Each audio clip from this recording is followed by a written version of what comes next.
In case you haven't heard by now, Congress passed the Corporate Transparency Act in 2021, and effective January 1st of 2024, over 32.6 million existing companies and potentially an estimated 5 million new entities annually will need to disclose sensitive information about their beneficial owners to the Financial Crimes Enforcement Network, or FinCEN for short. Now, the logic behind this is to prevent illicit activities such as terrorist financing and potentially money laundering by identifying the humans behind the companies.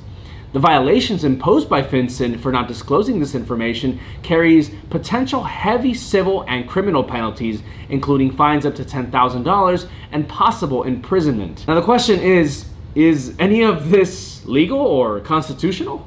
Well, a nonprofit organization that serves as a unified advocate for small businesses called the National Small Business Association, or the NSBA for short, says that the CTA is indeed unconstitutional. In fact, they've already initiated legal action against the U.S. Department of Treasury and the Treasury Secretary Janet Yellen. The NSBA, along with other plaintiffs, contend that the mandatory disclosure rules under the Corporate Transparency Act overstep Congress's authority, violating several constitutional amendments. The amendments in question are the First Amendment, or the freedom of speech and association, the Fourth Amendment, the protection against unreasonable searches and seizures, and the Fifth Amendment, the protection against self-incrimination and due process rights. In short, the plaintiffs argue that the CTA, or the Corporate Transparency Act, imposes an unreasonable and unconstitutional requirement on law-abiding citizens who are not suspected of any wrongdoing. The NSBA also mentions that there are some associated costs to a business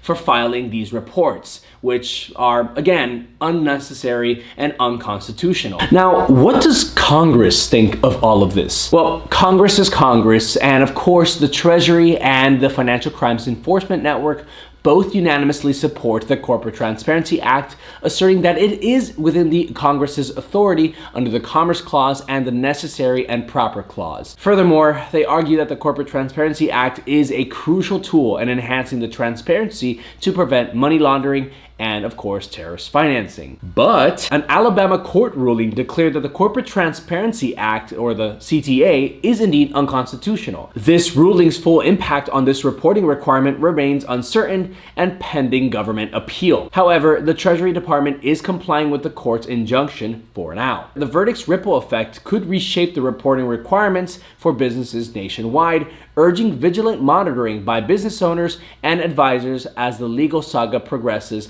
through the appeal process. Essentially, we do not have a definitive yes or no regarding the Corporate Transparency Act, but as of now, you are still required to file that beneficial ownership information report with FinCEN as a result of the CTA, or the Corporate Transparency Act. But as always, on our socials, My.CPA will keep you informed with the latest updates regarding this appeal process and, of course, this entire legal fiasco as a whole. As always, stay tuned and take care.